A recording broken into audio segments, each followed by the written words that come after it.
안녕하세요. 오늘도 사연살롱을 찾아주셔서 감사합니다. 어릴 때 읽었던 전래동화 중에 토끼와 거북이 다들 기억하시죠? 빠르기로 소문난 토끼와 느림보 거북이가 경주를 벌이는 내용인데요. 모두의 예상을 깨고 느림보 거북이가 토끼한테 이긴다는 반전을 보여준 동화였어요. 거북이가 경주에서 이길 수 있었던 건 토끼가 자만심에 빠져서 중간에 낮잠을 잤기 때문이지만 그건 못지않게 중요한 게 또 하나 있었어요. 바로 거북이의 끈질긴 노력이었죠. 누가 봐도 상대가 안 되는 대결이었지만 거북이는 끝까지 자신을 믿고 앞을 향해 달려갔으니까요. 저는 살면서 고비를 만나 주저앉고 싶어질 때면 어릴 적 읽었던 이 동화를 떠올려요. 그리곤 속으로 주문을 외우듯 읊조리죠. 거북이도 했는데 나라고 못할 게 뭐 있어? 할 수 있어. 그렇게 지난 43년을 거북이처럼 쉼없이 걸어온 저는 얼마 전에 드디어 엄청난 성과를 올릴 수 있었어요. 그런데 살다 보면 그런 사람들이 꼭 있잖아요. 자기가 이룬 성과는 손톱만한 것도 엄청 과대평가하고 남이 이룬 성과는 그게 얼마나 크든 간에 폄하하는 인간들이요. 하필 제 주변에도 그런 인간들이 있어서 난생 처음 이렇게 사연까지 보내게 되었어요. 저는 서울에서 나고 자랐어요. 다들 알다시피 서울은 전국에서 가장 번화가 큰 도시잖아요. 10년이면 강산도 변한다는 말도 옛말이 된 지 오래. 불과 2, 3년만 지나도 동네 스카이라인이 완전히 바뀌니 말이에요. 서울에서 태어난 사람 치고 태어난 집에서 죽을 때까지 사는 사람은 거의 드물어요. 집값이 워낙 비싸기도 하고 재개발이 빈번해서 평생 이사 한번 안 가본 사람이 없을 정도니까요. 저 역시도 태어나서 결혼을 하기 전까지 부모님을 따라 수없이 이사를 다녀야 했어요. 점점 형편이 나아져서 좋은 집으로 이사를 했던 거라면 참 좋았겠지만 실상은 그렇지 않았어요. 조금 살만하다 싶으면 어김없이 돈 나갈 일이 생기고 그 바람에 집을 줄여서 이사를 갔다가 조금 형편이 나아져서 산동네에서 조금 내려온다 싶으면 또다시 돈 나갈 일이 터지곤 했어요. 어느 해는 1년 동안 4번이나 이사를 다녔어요. 전학 간 학교에서 새 친구를 사귀기도 전에 전학을 가고 담임 선생님 이름을 외우기도 전에 전학 가기를 반복했어요. 그러다가 처음으로 한 집에서 살게 된 건 다름 아닌 아빠의 죽음 때문이었어요. 음주 차량에 치여 세상을 떠난 아빠의 사망보험금과 합의금으로 집을 사게 되었거든요. 평생 소처럼 일을 하고도 마음 편히 다리 뻗을 집 한 칸 마련하지 못했던 아빠는 자신의 목숨으로 집을 남기고 가신 거였어요. 엄마랑 둘이서 그 집에 들어가던 날 생애 첫 내 집이 생겼다는 기쁨보다는 아빠에 대한 그리움과 미안함이 더 컸어요. 그래서 그런가 울컥하더라고요. 그런데 엄마를 보니 엄마 역시 눈시울이 붉어져 있더라고요. 기를 쓰고 눈물을 참고 있었는데 그런 엄마를 보니 스위치를 켠 것처럼 눈물이 터지고 말았어요. 이런 집 없어도 아빠만 살아 돌아온다면 1년에 12번 이사를 다녀도 절대 불평은 안 할 거라고. 그러니 우리 아빠를 돌려달라고 서럽게 울먹였죠. 엄마 역시 그런 저를 끌어안고 펑펑 우셨어요. 물론 한동안 아빠에 대한 죄책감을 떨치지 못해서 집에 정을 붙이지 못했지만 그래도 살다 보니 그런 감정도 조금씩 무뎌지기 시작하더라고요. 어느새 미안함보다는 고마운 마음이 더 커졌으니까요. 그동안 남의 집살이를 하면서 서러웠던 일이 참 많았거든요. 벽에 못을 박으려고 망치질만 해도 득달같이 달려와 현관문을 두드리고 생선 좀 구워 먹을라 치면 냄새난다고 뭐라 하고 자기들은 평생 골목 청소 한 번 안 하면서 세입자한테는 집 앞 골목에 쌓인 눈 좀 쓰려고 강요하지를 않나. 진짜 별것도 아닌 걸로 집까진 유세를 떨어대는데 정말 서러운 일이 한두 번이 아니었어요.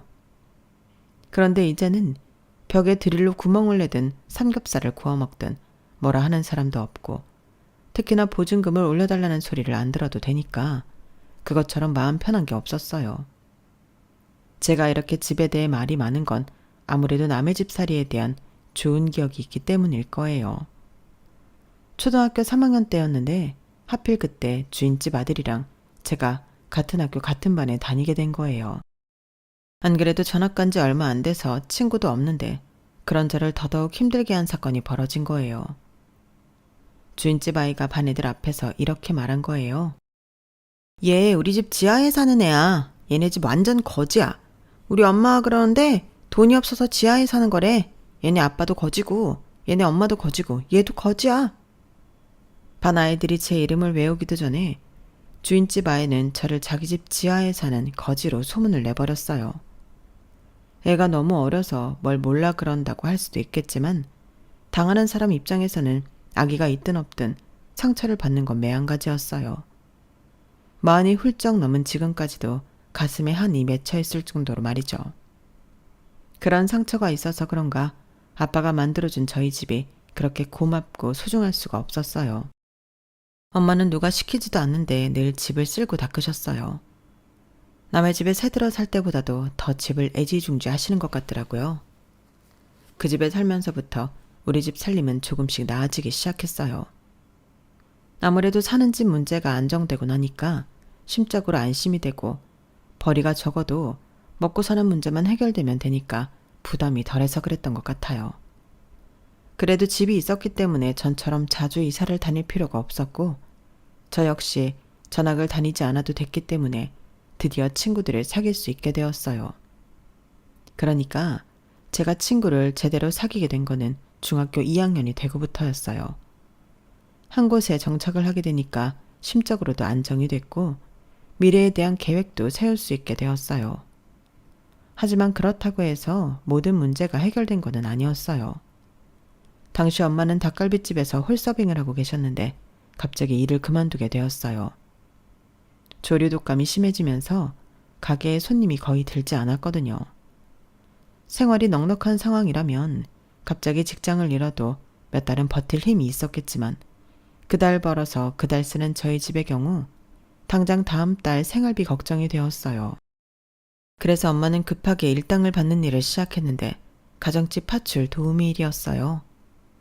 한 집에서 고정적으로 일을 하는 건 아니고 그날 그냥 용역업체 사무실에서 연결해주는 집에 가서 일을 하고 일당을 받는 거였죠. 그러던 중에 저희 엄마를 고정 도우미로 부르고 싶다는 집이 나온 거예요. 저희 엄마가 워낙 음식 솜씨가 좋고 일 처리가 깔끔한 분이어서 그랬는지 그 집에서는 무척 마음에 들어했고 고정적으로 그 집에서 일을 하게 되었어요. 당시엔 매일 일자리 걱정을 안 해도 되니까 다행이라고 생각했어요. 그런데 하필 엄마가 일하러 간 집이 저희 옆반 남학생네 집이었지 뭐예요. 다행히도 그 애가 알아차리기 전에 저희 엄마 혼자만 그걸 알게 된 거예요. 하루는 엄마가 집에 오셔서 그러시더라고요. 서윤아 어떡하니? 글쎄 오늘 보니까 그 집 아들이 너랑 같은 중학교에 다니지 뭐니.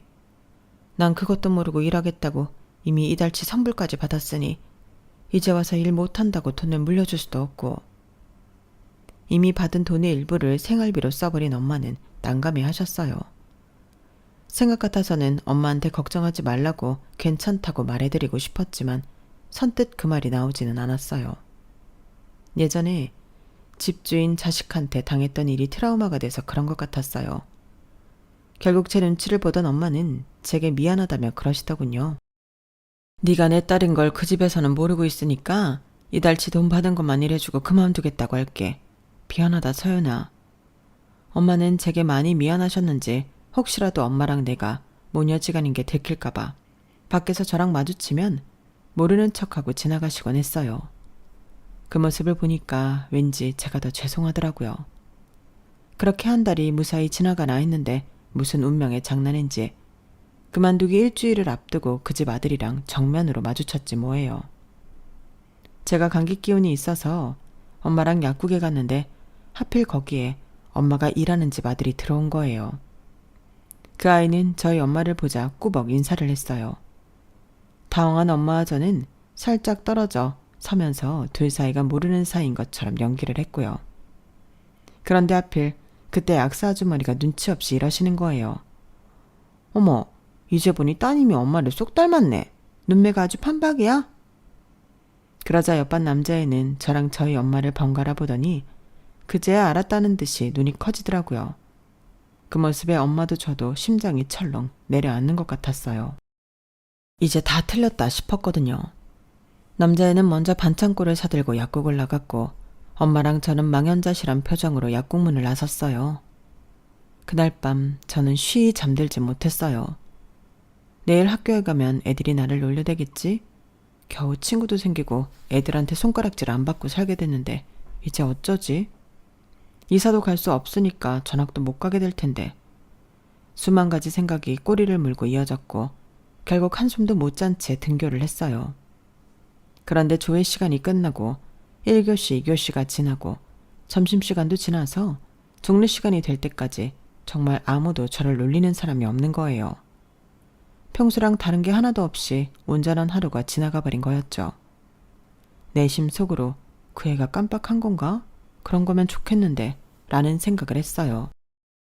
그렇게 하루 이틀 3일이 지나갔고 여전히 아무 일도 일어나지 않았어요. 여전히 불안하긴 했지만 이대로 그 애가 그날 우리 모녀를 본 일을 잊어버리면 좋겠다는 생각을 했어요.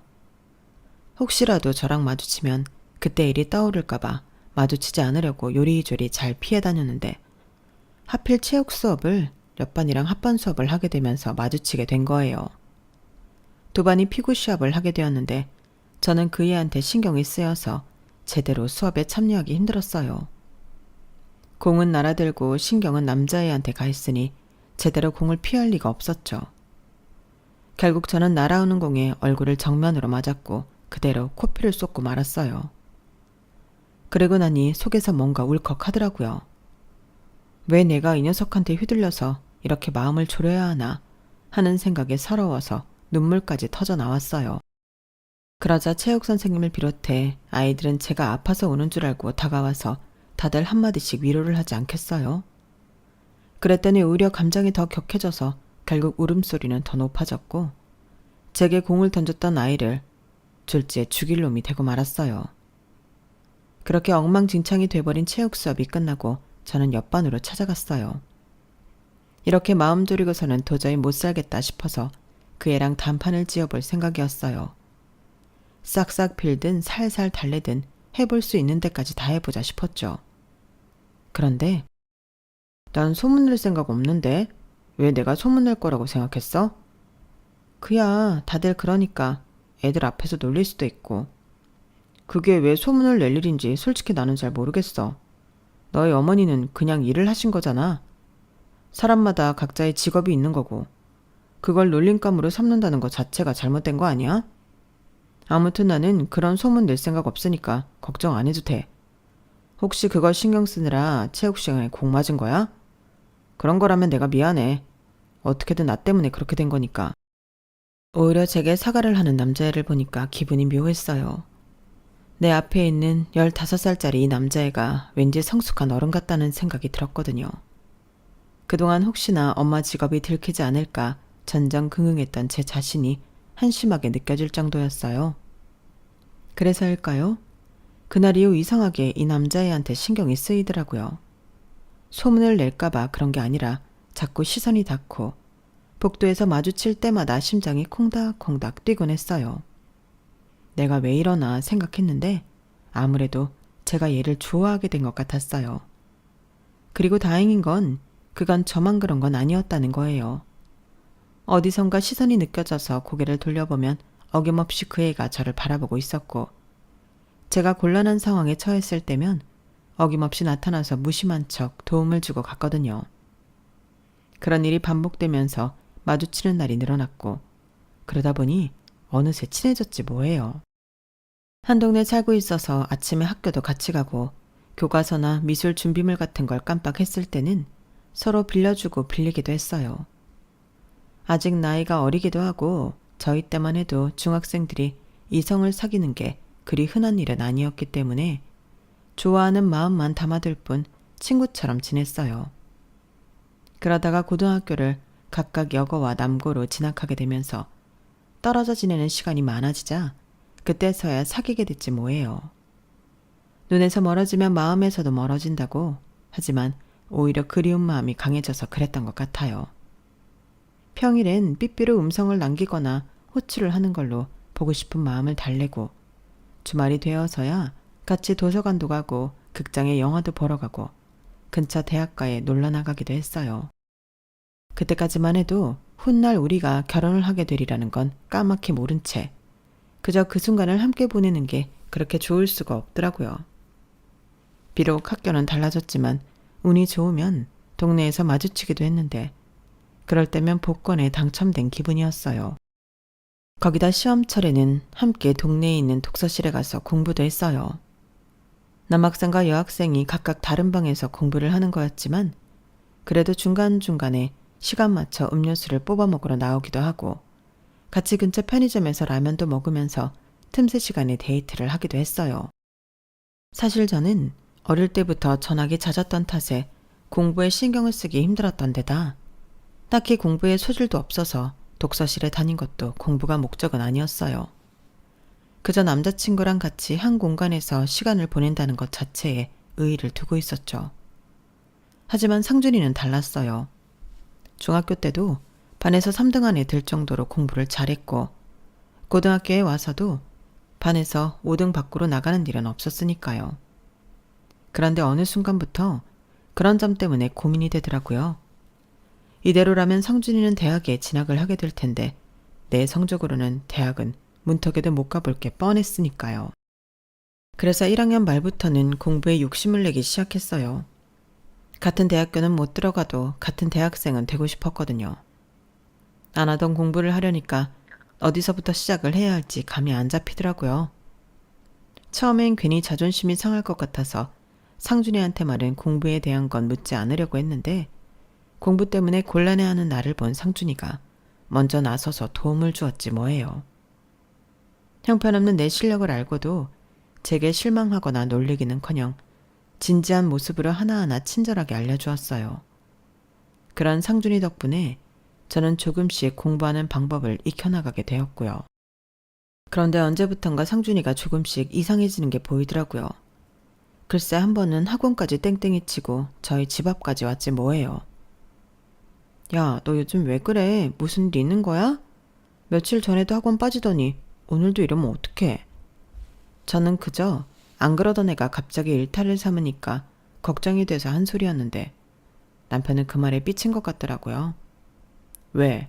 너도 내가 성적 떨어지면 상종도 안 할 거야? 너도 내가 공부를 잘해야만 인간 대접해줄 거냐고. 그날 상준이의 말과 행동은 분명히 평소와는 달랐어요. 화가 잔뜩 나 있었고 금방이라도 삐뚤어질 것처럼 위태로워 보였거든요. 그게 무슨 소리야. 너도 내 성적 알잖아. 내 주제에 너 성적 좀 떨어진다고 그러겠냐? 상준아, 너 진짜 무슨 일 있는 거지?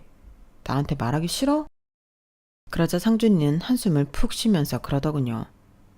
나 이번에 5등 밖으로 밀려났어. 엄마는 내가 실수한 줄 아시는데 사실은 그게 아니야. 나 정말 열심히 준비했거든. 자꾸 이런 식으로 성적이 떨어지면 부모님도 더는 나한테 관심을 갖지 않으실 거야. 나는 우리 집안의 유일한 오점이 될 테니까. 야, 그런 말이 어딨냐? 성적 좀 떨어졌다고 부모님이 자식한테 관심을 안 주다니. 그러자 상준이는 마치 미래를 다 알고 있는 듯한 표정으로 한숨을 쉬었어요. 그리고는 우리 집은 그래. 우리 부모님을 비롯해서 큰형, 작은형, 심지어 사촌 형들까지 서울대, 연고대 이하로는 없어.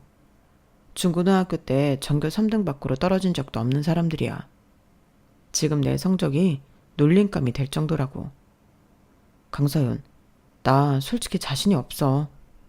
난 아빠처럼 서울대 갈 자신도 없고 더군다나 의사가 될 자신은 더더욱 없어. 그런데 그렇게 하지 않으면 안 되니까. 지금까지 저는 상준이를 세상 고민 하나 없는 아이인 줄 알았어요. 집도 잘 살고 공부도 잘하고 교우 관계까지 좋으니 문제가 될 게 없다고 생각했거든요. 하지만 그날 상준이가 안고 있는 고민을 들은 뒤로는 상준이가 가엾게 보이기 시작했어요. 그래서 나라도 상준이가 공부하는데 방해가 안 되려고 엄청 신경을 썼는데 상준이 어머님이 보시기에는 그렇지 않았나 봐요. 하루는 수업 중에 담임선생님 호출을 받고 교무실로 가게 됐어요. 담임 앞에는 엄청 부티가 나는 아주머니 한 분이 계시더라고요. 상준이 어머니셨어요. 상준이 어머니는 담임선생님도 함께 있는 그 자리에서 제게 대놓고 그러셨어요. 야, 넌 얼굴은 멀쩡한 애가 어쩜 그렇게 공부를 못하니? 얼굴값도 못하게. 그 성적으로 사는 거 창피하지도 않아? 하긴 그걸 알면 그 점수 받고도 좋다고 우리 아들까지 꿰내서 놀러 다니지는 않았을 테지. 근데 얘, 넌 원래 그런 애니까 살던 대로 살아도 되지만 우리 상준이는 아니야. 지 아빠 병원 물려받아야 할 중차대한 책무가 있는 아이거든. 그러니까 앞으로는 네 혼자 놀란 얘기야. 앞날이 창창한 우리 아들한테 피해주지 말고. 아줌마가 오늘 한 말 가슴에 새겨둬. 알겠니? 무례한 말을 서슴지 않고 제 면전에 대고 하시는데도 담임은 먼 산 바라보듯 가만히 있었어요. 자기 반 학생이 다른 반 학생 엄마한테 이런 수모를 당하는데도 말이죠. 애초에 수업을 받고 있는 학생을 멋대로 불러내 이런 자리에 앉히는 것 자체가 선생으로서 자격이 없는 짓이었어요. 그날 그런 수모를 당하면서 제가 한 가지 확신했던 게 있었어요. 어른이라고 해서 다 어른은 아니구나 하는 거였죠. 결국 상준이는 부모님 성에 못 이겨 강남에 있는 학원에 다니게 되었고 졸업하는 날까지 얼굴 한번 볼 수 없었어요. 상준이는 평일 외에도 주말에는 학원 수업과 과외를 해야 했거든요. 가끔씩 제가 삐삐에 남긴 음성을 듣고는 뒤늦은 음성을 보내긴 했지만 그마저도 단답 정도에 불과했어요. 그리고 드디어 수능 시험이 다가왔고 우리는 얼굴 볼 시간도 없이 서로 잘 봐서 대학생이 되자는 응원 문자를 주고받고는 시험장으로 향했어요. 저는 평소 모의고사 성적보다 40점가량이 올랐고 상준이는 마지막 모의고사보다 12점이 더 오른 성적을 받게 되었어요.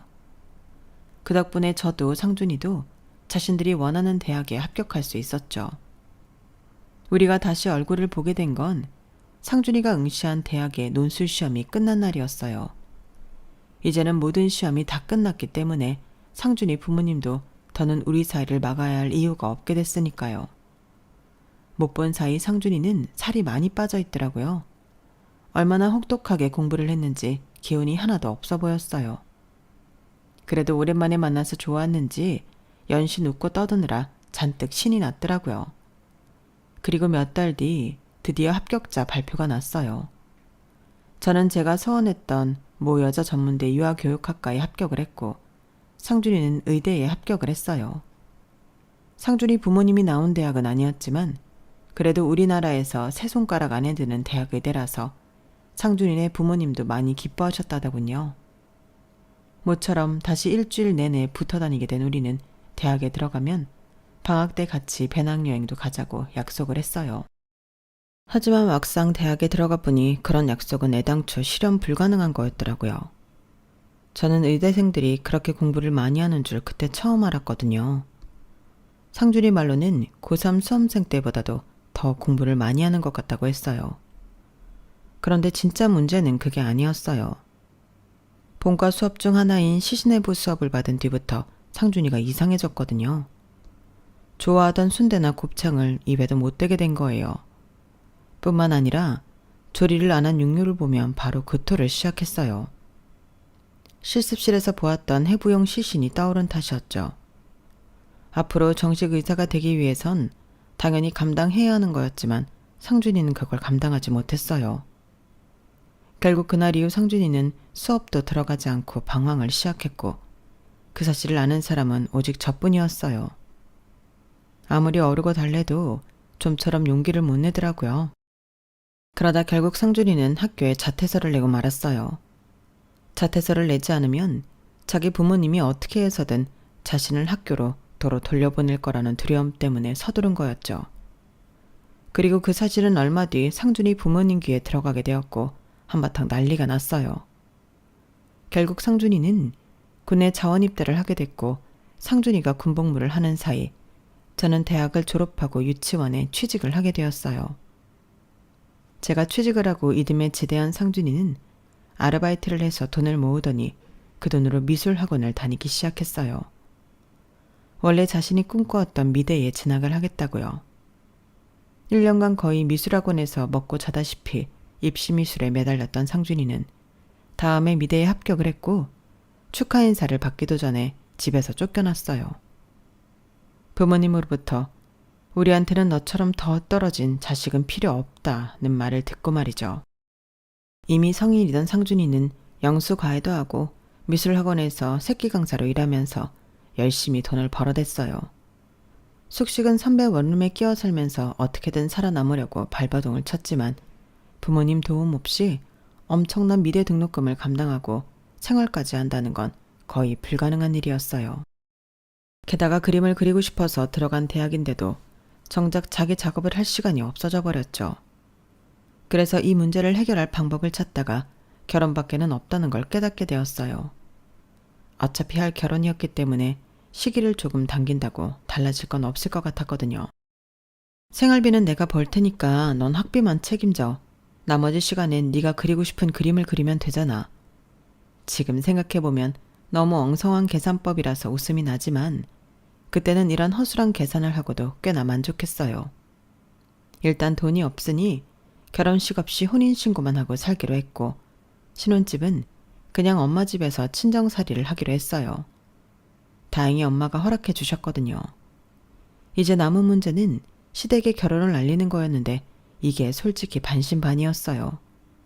이미 내쫓은 아들이지만 그래도 당신들 아들인데 좋든 싫든 신경은 쓰시겠지 라는 생각과 괘씸한 마음에 대꾸도 안 해주실지도 모른다는 생각이었죠. 그리고 결과는 후자였어요. 결혼을 하든 말든 네 마음대로 하라는 아버님 말씀을 듣게 됐거든요. 비록 시댁의 축복을 받을 수 없는 조촐한 결혼이었지만 저희 두 사람은 하루하루가 행복 그 자체였어요. 중학생 때 만나 성인이 되어 결혼을 하기까지 그 긴 시간이 바로 오늘을 위해 있었던 거라는 생각이 들 정도로 좋았거든요. 엄마 역시 오랜만에 집안에 남자 신발과 옷가지가 보이니까 그렇게 안심이 될 수 없다시며 무척 좋아하시더라고요. 엄마랑 같이 살았기 때문에 반찬값이며 생활비가 훨씬 적게 들었고 그렇게 남긴 돈은 남편 화구나 등록금을 낼 때 보탤 수 있었어요. 그렇게 엄마 집에서 10년 가까이 사는 동안 아이도 출산했고 남편도 대학을 졸업해 취직을 했어요. 그런데 이직한 회사가 하필 수원에 있어서 드디어 엄마 집을 떠나게 되었어요. 그렇게 수원에 내려가 정착을 하게 된 저희 가족은 아버님의 임종을 앞두고 시댁과 다시 연락을 하게 되었어요. 두 아주버님 내외는 우리 부부를 못마땅하게 생각했지만요. 특히 두 손이 동서들은 무척이나 경계심을 나타냈어요. 뭐야? 이제까지 나물러라고 살더니 아버님 돌아가실 때가 되니까 찾아온 거야? 정말 어이가 없네. 그러게요, 형님. 돈이 무섭긴 무섭네요. 영 끄는 자식까지 돌아오게 하니 말이에요. 시부모 부양은 우리한테 떠넘기더니 유산만 챙기겠다는 거야? 뭐야? 이래서 없는 사람은 돈 앞에서 자존심도 없다고 하는가 봐요. 나 같으면 며느리로 인정도 안 하는 시댁엔 발도 안 들일 텐데. 가시를 세우고 달려드는 손이 동서들을 보니 당장이라도 집으로 돌아가고 싶었지만 남편을 생각해 꾹 참았어요. 비록 여전히 저를 며느리로 생각하지 않는 시어머니였지만 그래도 당신 아들과 손자한테만큼은 얼었던 마음이 풀린 듯 보였어요. 그날 밤 아버님은 온 가족이 다 모인 가운데 임종을 하셨고 이후 유산 배분이 시작됐어요. 아버님 명의의 병원은 어머님이 받게 되셨고 두 아주버님은 땅과 현금 등을 받게 되셨어요. 그리고 저희 부부는 아무것도 받지 못했어요. 다만 저희 아들 앞으로 상가 하나를 주셨는데 애가 대학에 들어갈 때까지 팔지 말고 매달 나오는 임대료로 애한테 들어갈 사교육비로 쓰라고 단서를 타셨더라고요. 사실 저희는 유산을 주실 거라는 생각조차 없었기 때문에 무척 감사하게 생각했어요. 그런데 두 아주버님과 손이 동서들은 이번 유산 배분에 불만이 컸던 모양이었어요. 아무래도 알짜배기 병원을 어머님이 갖게 되어서 그런 것 같더라고요. 아이씨, 아버진 진짜 생각이 있는 거야, 없는 거야? 당연히 병원은 장남이 나한테 줘야지. 그걸 왜 엄마한테 남기냐고. 나중에 엄마 죽고 받게 되면 상준이 저 자식한테까지 나눠줘야 하잖아. 형, 진짜 웃긴다. 병원을 왜 형한테 줘야 된다고 생각하는데? 형은 치과 전문이잖아. 난 아버지랑 같은 성형외과고. 그럼 당연히 내 거지. 왜 형 거야? 치과가 뭘 한다고. 어머머, 도련님 말이 지나치시네요. 치과가 뭘 아냐뇨. 우리 이도 엄연히 의대 나왔어요. 그리고 말이 났으니 말인데 도련님이 아버님이랑 같은 성형외과 전문이면서 남의 병원에서 페이닥 타는 데는 다 이유가 있는 거 아닌가요? 아무리 자식이라도 실력이 돼야 데려다 쓰죠. 그런 사람한테 어떻게 병원을 물려주겠어요? 차라리 과가 달라도 실력 있는 큰아들한테 줘야지. 형님, 듣자 하니까 말이 이상하네요. 누가 실력이 없어요. 우리 병원에서 제일 예약하기 힘든 의사라고요. 뭘 알고 말해야지. 아, 그래. 그건 동서 말이 맞네. 오직 의료 미스가 많았으면 그 병원에서 도련님한테는 환자를 안 보내겠어. 나도 귀가 있어서 그쪽 사정은 잘 알고 있다고. 아버님 병원에 대한 두 형제 부부의 욕심은 결국 말다툼을 지나 몸싸움까지 번지게 되었고, 그러는 동안에는 남편은 묵묵히 아버님 장례 준비를 했어요. 그렇게 아버님 장례식이 끝나고 모든 상속 절차까지 마친 어느 날, 남편이 불쑥 이사 얘기를 꺼냈어요. 유산 배분에 마음이 상한 두 형들이 어머니를 나몰라라 한다며 제가 동의한다면 어머님 사시는 근처로 이사를 했으면 한다고요. 차마 모시고 살자는 말은 못하겠고 근처에 살면서 자기가 가끔 들여다볼 생각이라고 하더군요. 10여 년 넘게 본가와 연락도 않고 살았던 남편이 안쓰럽기도 해서 남편 뜻에 따르겠다고 했어요. 그런데 문제는 집이었어요. 우리가 사는 수원집을 정리한다 해도 도저히 서울에서 집을 구하기는 힘들었거든요. 게다가 어머님이 사시는 동네가 요즘 한창 집값이 올라있는 지역이라서 도저히 근처에 집을 얻을 엄두가 나지 않았어요. 그런데 남편이 그러더라고요. 실은 내가 당신 모르게 10년 넘게 투자를 좀 해둔 게 있는데 그 돈을 회수하면 어머니 사시는 곳에 집을 살 수 있을 것 같아. 옆동이나 같은 건물 위아래층으로. 그게 무슨 소리야? 도대체 얼마나 있길래 거기에 집을 살 수 있다는 건데? 아니 그것보다 도대체 무슨 돈이 나서 10년 넘게 돈을 굴려왔다는 거야? 살림이 워낙 퍽퍽하다 보니 남편 용돈이라고 해도 밥값을 포함해 한 달에 50만 원 남짓이었는데 그걸로 돈을 모아서 불렸다는 게 도저히 이해가 안 갔어요. 그런데 아버지가 가족들 몰래 매달 돈을 보내주셨었거든. 안 받겠다고 다시 돌려드렸는데도 계속 보내셔서 그냥 손 안 대고 통장에 넣어두고 있었는데 우리 유리가 태어나고 보니까 나도 욕심이 생기더라고. 애 미래는 생각해야 하니까. 마침 그때 주변 사람들이 코인을 해보라고 권해서 그쪽에 손을 댔는데 자기도 알다시피 한동안 코인이 꽤 잘 됐잖아. 다행히 최고점 때 팔아서 크게 벌 수 있었어. 그 돈을 종잣돈으로 지금까지 굴려왔고 그렇다고 내가 언제까지 이 직장에 다니게 될지도 모르는데 수원에 집을 사기는 좀 그렇고 기왕이면 서울에 사려고 부동산 가격이 떨어질 때까지 기다리던 참이었는데 상황이 이렇게 된 거지. 그렇게 해서 알게 된 남편의 비상금은 상상을 초월했어요. 연예인들도 많이 산다는 서울숲 근처의 그 집을 현금으로 살 수 있는 정도였으니까요. 남편은 진작 말 못해서 미안하다고 했지만 이게 미안할 일인가요? 하루아침에 하늘에서 돈벼락이 떨어진 상황인데요. 그래서 미안하면 이참에 금융치료나 제대로 해달라고 했죠. 그렇게 우리 가족은 생각지도 못했던 돈으로 서울 성수동으로 금이 환영하게 되었어요. 이사를 하고 나니 집이 너무 넓어서 가구를 채우는데도 돈이 상당히 들어가더라고요. 수원집을 정리한 전세보증금을 온전히 쏟아 부을 만큼이요.